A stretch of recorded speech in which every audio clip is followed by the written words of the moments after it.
Здравствуйте! Вы смотрите Авторивьеру. Сегодня гость нашей программы Ираст Квираев. Ираст на одном из своих автомобилей. Об автомобиле мы расскажем уже в пути.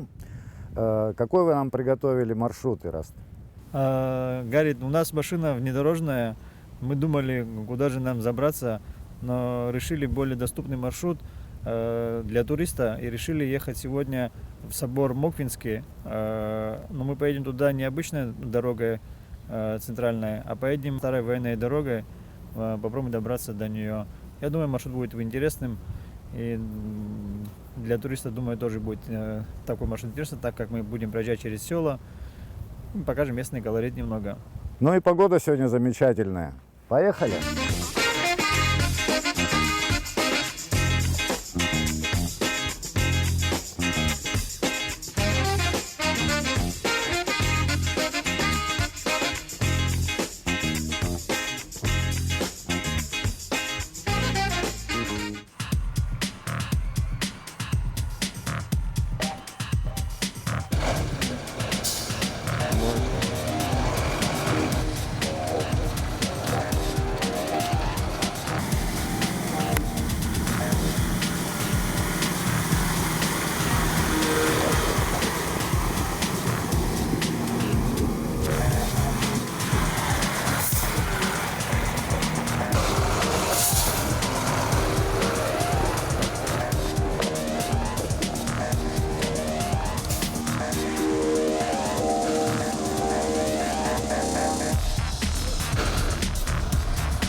Раз, расскажите маршрут все-таки поподробнее. Сейчас вот мы выехали на грунтовую дорогу, вот от начала и до конца. Но мы выехали из села Дзюбжа, пересекая реку Кадор, мы попадаем в село Дзюбжа.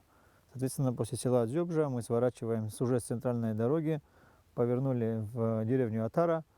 Из Атары уже попадаем по проселочной дороге, старой военной. Она достаточно укатанная, в принципе, не нужен сверхпроходимый автомобиль для того, чтобы проехать по этой дороге. С Атары уже попадаем в Товмыш, с Товмыша в Кутол, с Кутола уже попадаешь в Члов, из Члова вниз спускаешься на Мокву. Достаточно интересный маршрут, тем, что он, во-первых, ты проезжаешь через деревни, видишь, как люди живут, как проходит деревенская жизнь у людей. Соответственно, ты видишь очень хорошо и прекрасно деревенский колорит. Ну, поехали, посмотрим. Давай продолжаем наш маршрут, поехали дальше.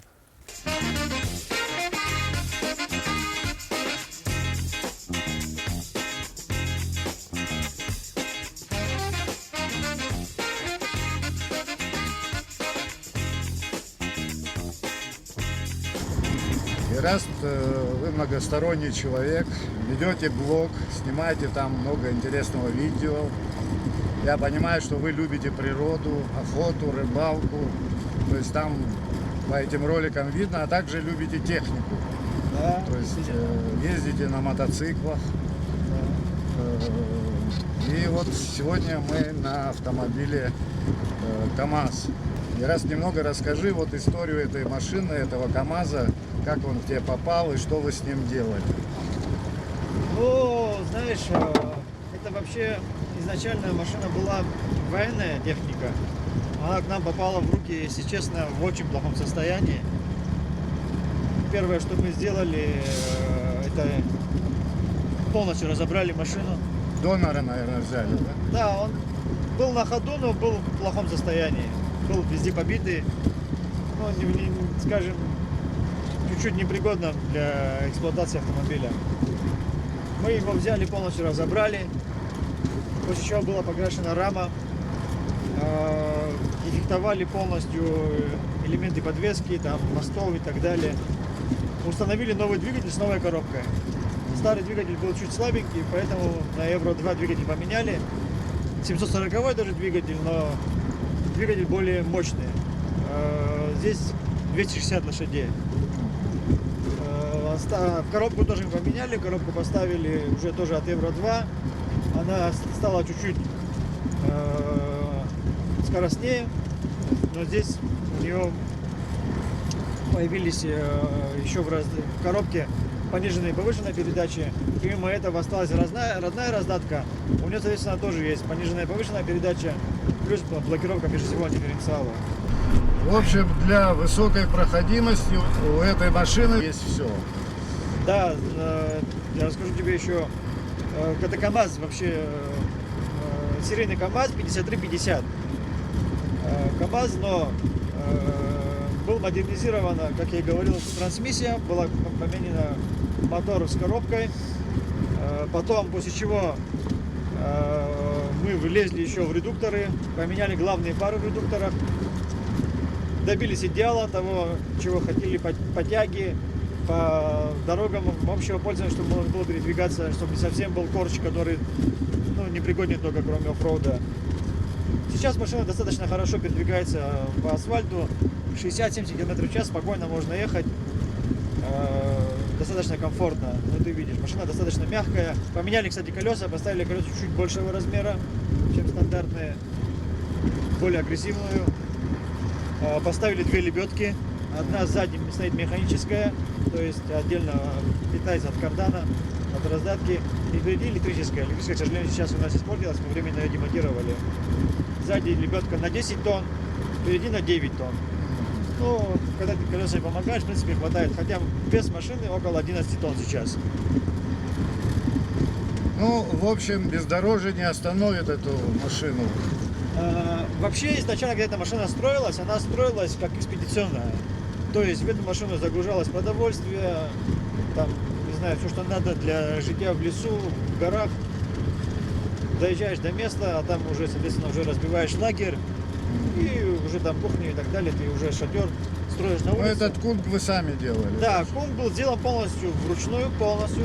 То есть мы приехали на металлобазу, началось с того, что на металлобазе было закуплено металл, там швеллеры, листы, профиля и так далее, начали варить.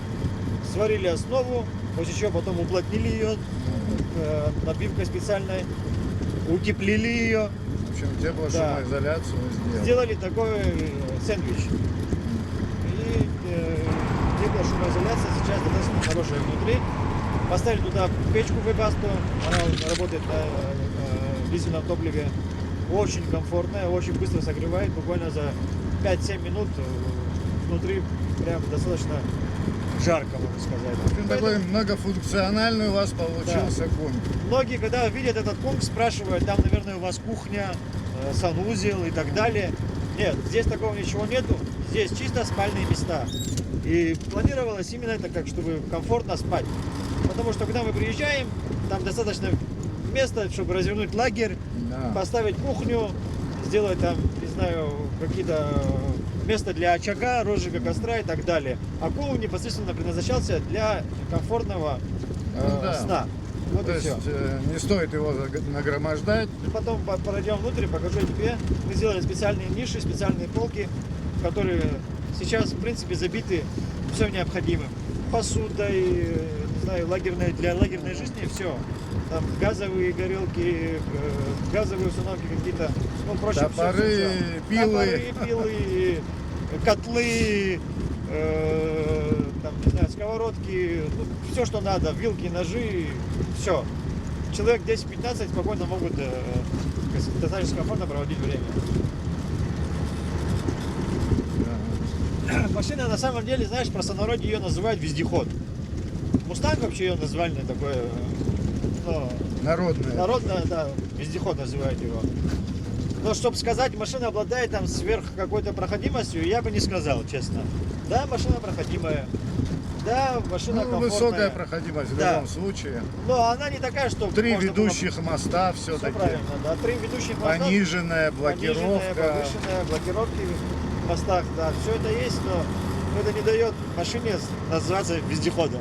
Ну, Даже да. Понимание вездехода — это машина, в принципе, которая может везде проехать. Но это не совсем так. К этой машине, наверное, не скажешь, что она везде могущая, везде едущая. Ну, тем не менее, высокая проходимость. Да. Ну, при наличии 2 лебедок она становится еще больше проходимее, чем да. она была в стандартной. Для хорошего водителя такой проходимости, я думаю, достаточно в любых условиях. Да. Ну, сейчас такие машины используют часто, например, в лесхозах. То есть лесовозы машины как раз таки на этих базах и создают. Это Уралы, КамАЗы, как раз эти машины, которые возят лес. Ну, это само за себя говорит, что лесовозы, соответственно, машины, это которые едут в труднодоступные места. Да, машины могут добраться. Ну да, там высокая проходимость требуется. Еще раз про эту дорогу немножечко расскажите. Это такая военная дорога, которая идет в обход основного шоссе. И, кстати, она пригодилась, когда здесь были боевые действия. Дорога здесь проселочная между деревнями. Она, наверное, до боевых действий была, но в период боевых действий она уже называлась военной дорогой. И на сегодняшний день эта дорога так и называется, старая военная дорога. С помощью этой дороги можно из одной деревни в другую спокойно перебираться, не выезжая на центральную трассу. По всему Чемчирскому району можно. Практически да. Практически да. До Кварчели, да, даже? Ну, как-то. Да, от Кварчели. И даже с Кварчели можно еще дальше проехать. Она есть дорога. Идет. В общем, она идет и не только до Дзюбжи, по-моему, она еще... Просто ты не можешь пересечь реку Кадор. Ты в любом случае должен выехать там, чтобы пересечь реку Кадор. Потом заезжаешь, или в Аджубжах можешь ехать, или чуть проехав в Атарах можешь заехать. И вот по уже деревенской дороге можешь, в принципе, добраться. Здесь дорога, на самом деле, как видишь, она не такая катастрофическая, ужасная, что там нет... Да, и участками асфальт. Да, некоторыми участками асфальт, и, в принципе, доступна для не совсем легковых машин, наверное, а более-менее такие кроссоверы, нынче модно называть. Вот так, для таких Я машин. думаю, что со временем эта дорога получит вторую жизнь. Скорее всего, она будет востребована здесь. Возможно. Тоже сделают асфальт. В моем понимании еще люди, которые часто ездят в Абхазию, которые ездили уже по центральной трассе несколько раз, по этому маршруту проехать им будет в любом случае интересно. Интересно. Да, потому что она как бы необычная, видишь местный колорит и так далее. В общем, дорога стратегического значения. И во время войны народа Абхазии она была очень полезна. Пользовалась спросом, конечно, конечно. Ну, в дальнейшем тоже, я думаю, она будет иметь спрос и как проселочная дорога, то есть, наверное, ее сделают, будет лучшего качества. Надеюсь. Будет приносить пользу. Но, как ты видишь, мы едем, люди живут. Люди живут повсюду, да. Передвигаются, пользуются этой дорогой. Я даже больше уверен, что эта дорога, наверное, была первее, чем та, которую мы привыкли видеть, ее центральные дороги. Да. И раз, судя по вашему блогу, я вижу там много видео из различных мест, красивейших мест Абхазии. Расскажите, куда вы ездили на этой машине? На этой машине мы несколько раз ездили в Кодорское ущелье. Один из сложных маршрутов, куда мы ездили на этой машине, это было озеро Амткял. Там, честно скажу вам, дорога не из лучших. То есть Но дороги как таковой нет. Дорога есть, но она очень сложная, очень сложная. Ну, эту машину мы как раз там испытывали, можно сказать так. Достаточно комфортно мы на ней проехали, не застревали нигде, не пришлось пользоваться ни лебедкой, ни какими-то другими инструментами. Но дорога заставила нас немного попотеть, побуксовать и помучить машину. Ну и удовольствие получили. Ну да. Ну, к сожалению, вот я у вас спрашивал, вы сказали, что сейчас она непроходима. Амткельская дорога с каждым годом становится все хуже и хуже. Там уже деревья растут, наверное. Да, правильно вы говорите. Самая большая проблема, что это растительность. Сейчас приходится ехать и корчевать дорогу. В принципе, это хороший туристический маршрут, и было бы хорошо, если дорогу к нему провели бы и прочистили. Если честно, как туристический маршрут, там есть пешая тропа. На машине буквально на любом внедорожнике подъезжаешь, переходишь там один завал, буквально час, и ты уже на озере Анкел. Ну, час это время. Ну, для тех людей, кто хочет погулять в лесу, я думаю, что это не так много. Поэтому, Да. если, конечно, хочется приехать на машине прямо к озеру, как обычно делаем мы это. Ну, хотя бы на внедорожнике, чтобы можно было подъехать. Что еще о машине можно сказать? Чем она еще вот, выделяется от обычных стандартных машин? Ну, на самом деле, машина не сверхтехнологичная и не использовалась каких-то современных технологий там и так далее. Поэтому как это его преимущество, что она ремонтопригодная, в принципе, в лесу с помощью молотка, там, проволоки и каких-то инструментов подручных можно, ну, как бы, вернуть ее на ход. А так из таких, что мне нравится, здесь стоит автономная подкачка колес. То есть, сидя в кабине, ты можешь регулировать давление в шинах, что на бездорожье ты имеешь достаточно большое преимущество на спущенных колесах. И это на самом деле отличает от Да, машин, это имеет большое значение, которые, да. когда это необходимо. Вот мы выехали сейчас, кстати, в центр Путола. Когда мы эту машину строили, долго думали, каким же цветом ее красить. Делать ее коричневой, как мы привыкли видеть военную технику, было как-то банально. Пока думали, мы ее просто покрасили в белый цвет. Она изначально была машина белого цвета. Ну, соответственно, после некоторого времени мы поняли, что белый цвет это не цвет для внедорожной техники и для вообще машины, которая ездит в лес. Закамуфлировали. Да, потом было решено использовать виниловую пленку, и машину уже обтянули в камуфляж. К сожалению, мы здесь долго-долго искали людей, кто бы нам в этом деле помог. Не смогли. Приехали ребята из России, обтянули нам машину уже в новый окрас, как видите, новый уже облик. После чего, я вам скажу, машина вообще преобразилась. Ну да, она очень смотрится. Да, уже люди, когда ты даже едешь, обращают внимание очень сильно и даже иногда спрашивают, а что это за машина. То есть настолько преобразилась, что они даже путают обычный КАМАЗ с какой-то другой иностранной техникой. Ну это с Бундесфера, наверное, машина. Расцветка такая. Да, да. Ну вот еще мост. Важный стратегический мост. Да, но мы легких путей Мы не его ищем. обойдем, да? Да, не будем ехать через мост. Ну, тут...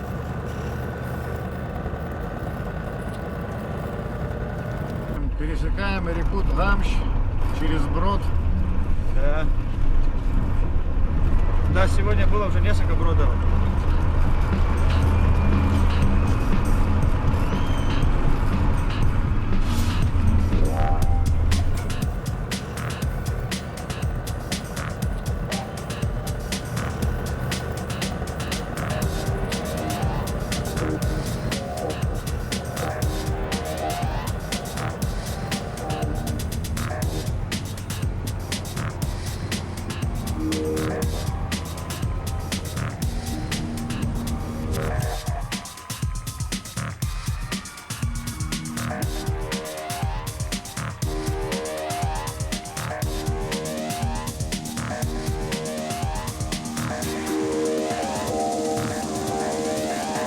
Перед нами сейчас открылся красивый вид на зеленую чайную плантацию, через которую пролегает наша дорога. К сожалению, в настоящее время мало где у нас сохранились чайные плантации. Здесь мы видим, что кусты обрезаны, и эта культура обрабатывается и получает необходимый уход. Вот откуда абхазский чай попадает на прилавки магазинов.